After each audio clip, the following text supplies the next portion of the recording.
피부과 약은 독하다는 인식이 있는데 독하지 않습니다.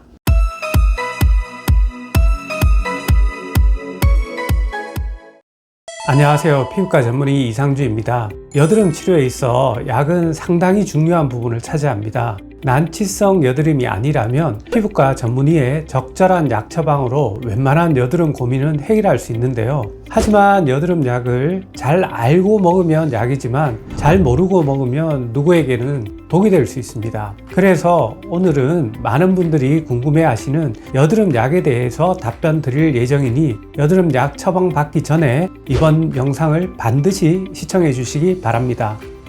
여드름 로아큐탄 하나면 끝. X입니다. 여드름 약은 사람마다 상태가 다르기 때문에 어떤 경우에는 항생제를 쓰기도 하고 어떤 경우에는 로아큐탄과 같은 피지 조절제를 처방하여 사용하기도 합니다. 그러므로 모든 여드름은 피지 조절제인 로아큐탄만으로 개선된 것은 잘못된 생각입니다. 피지 조절제 약 중에 가장 널리 알려진 약물이 로아큐탄인데 현재 로아큐탄이라는 약은 생산되지 않아서 여러 가지 복제약으로 대체되고 있습니다. 로아큐탄의 주성분은 이소트레티노인이라는 성분인데 이 성분은 피지 분비를 감소시키는 역할을 하기 때문에 주로 중간 이상의 여드름 경우에 많이 사용됩니다. 쉽게 말해서 여드름의 원인이 되는 기름샘인 피지를 말려서 여드름을 없애는 건데요. 특히 다른 항생제나 바른약으로 잘 치료되지 않는 중증 여드름에 탁월한 치료 효과가 있는 것으로 알려져 있습니다. 다만 효과는 오늘 약을 먹는다고 바로 나타나는 것은 아니고요. 한 4주에서 6주 정도 충분히 약을 복용해야지만 충분한 효과를 거둘 수 있습니다. 피지 조절제 말고 여드름 치료에 많이 사용되는 다른 약물은 항생제가 있습니다. 항생제는 주로 붉은 여드름과 같은 염증성 여드름에 많이 사용되는데요. 일반적으로 항생제에는 다양한 약물이 있지만 여드름에 주로 사용하는 것은 테트라사이클린 계열의 항생제를 많이 사용하는데 이는 여드름균에 대해서 항균 작용도 있고 또 여드름에 의한 염증 반응을 전방적으로 억제하는 항염 작용에도 효과가 있어서 붉은 여드름 치료에 많이 사용되고 있습니다. 두 번째 질문, 수술을 받으려면 여드름 약을 끊어야 하나요? O입니다. 피지 조절제를 복용하는 중간에 큰 수술을 받게 된다면 수술 전에는 반드시 담당 선생님과 상의를 하셔야 합니다. 일반적으로 모공의 피지 분비에 영향을 주는 피지 조절제가 상처 회복을 느리게 하거나 지연시킬 수 있기 때문인데요. 보통은 심부 레이저 같은 큰 시술의 전후에는 약 6개월에서 1년 정도는 약 복용을 중단하는 것이 바람직합니다.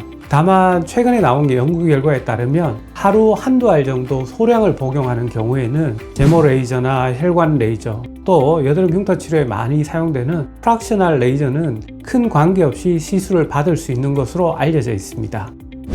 여드름 약은 내성이 생긴다? OX입니다. 항생제는 맞고 피지 조절제는 틀립니다. 화농성 여드름에 주로 사용하는 항생제의 경우에는 내성이 생길 수 있습니다. 그래서 미국 피부과 학회와 같은 데서는 항생제를 6에서 8주 정도 사용하고 3개월에서 6개월 이상은 사용하지 말 것을 권장하고 있습니다. 하지만 중요한 것은 가이드라인이기 때문에 주치의의 판단에 따라 약물 복용의 기간은 달라질 수 있기 때문에 3개월이나 6개월이 절대적인 기간은 아닙니다. 반면 피지 조절제는 항생제 성분이 아니기 때문에 일반적으로 내성은 없는 것으로 알려져 있습니다. 특히 장기간 복용하는 경우에 여드름의 재발을 감소시키는 효과가 알려져 있습니다. 특히 4개월 이상 복용하는 경우에는 충분한 효과를 거두는 데도 도움이 되고요. 누적 용량이라는 것이 있는데 이것이 120mg/kg에 도달하면 재발률이 확 떨어지는 것으로 알려져 있습니다. 즉 약을 복용 중단 후에도 일정 기간 효과가 나타날 수 있는 건데요. 다만 이 약물을 장기간 사용하게 되면 중간중간에 간 수치나 혈중 콜레스테롤 수치와 같은 피검사는 필요합니다. 효과를 빨리 보고 싶다면 처음부터 투용량을 고용량을 사용한다. X입니다. 피지 조절제는 여드름에 치료 효과가 좋은 만큼 부작용도 있을 수 있습니다. 처음부터 고용량을 복용하시는 것은 안 됩니다. 일반적으로 피지 조절제의 투여 용량은 주성분인 이소트레티노인의 함량에 비례하는데요. 보통은 체중과 비례한다고 생각을 하시면 됩니다. 초기에 하루에 체중이 곱하기 0.5mg으로 시작합니다. 예를 들어서 몸무게가 40kg라면 40에다가 0.5를 곱하면 20이 됩니다. 즉 20mg 하루에 2알입니다. 한 알이 10ml이기 때문에 하루에 2알 정도로 시작해서 치료 효과가 부작용 등을 관찰하면서 페이지당 1ml까지 점차적으로 늘려갑니다. 즉 한두 달 복용 후에는 40kg 기준으로는 40mg까지 올릴 수 있습니다. 즉 하루 4알까지 올릴 수 있습니다. 다만 우리나라 사람들의 경우에는 서양인에 비해서 부작용이 좀 더 심하게 나타날 수 있기 때문에 이런 일반적인 용법 외에도 저용량요법도 많이 사용됩니다.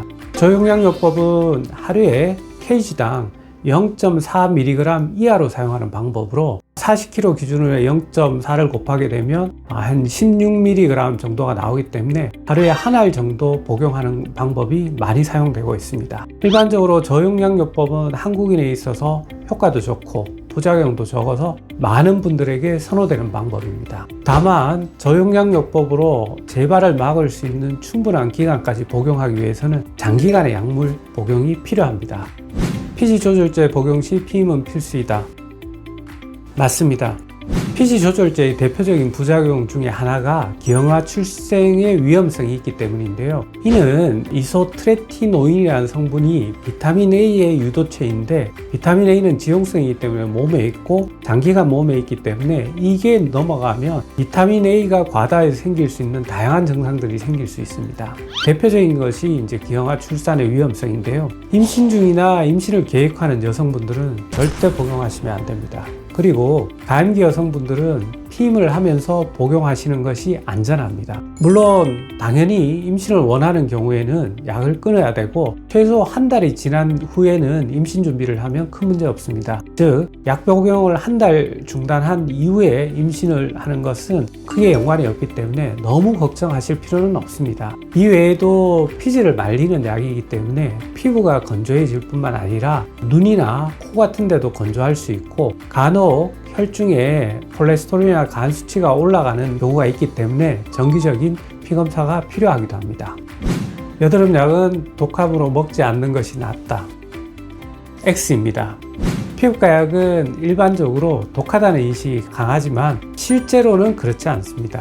일반적으로 피부과 약이 독하다는 인식을 갖는 것은 가려움증을 완화시키기 위해서 사용하는 항히스타민제라는 물질이 있는데요. 이걸 드시게 되면 많이 졸리고 깔아집니다. 따라서 약이 독해서 그런 게 아니라 항히스타민제는 가려움증을 완화하는 특성상 약간 졸릴 수 있는 부작용이 있어서 독하다는 인식이 있는데 독하지 않습니다. 특히 여드름 치료를 위해서 개발된 약은 수개월 이상 치료가 필요하고 수개월 이상 장기적으로 약물 복용을 해야 되기 때문에 약이 비교적 안전하게 만들어져 있습니다. 즉 장기간 복용하도 큰 문제가 없도록 개발되어 있는데요. 여드름의 상태에 맞게 염증성이냐 비염증성이냐 경증이냐 중간 정도냐 심각한 경우에 따라서 적절한 약의 선택을 하시면 부작용은 최소화할 수 있고 효과는 극대화할 수 있습니다. 오늘은 여드름 치료제의 대표적인 피지 조절제인 이소트레티노인에 대해서 살펴보았는데요. 이 밖에도 여드름 약이나 여드름 치료와 관련해서 궁금한 점이 있으시면 연세스타 피부과의 홈페이지 또는 아래의 댓글로 문의 주시기 바랍니다. 오늘 영상이 도움이 되셨다면 구독, 좋아요, 알림 설정을 부탁드립니다. 지금까지 피부과 전문의 이상주였습니다. 감사합니다.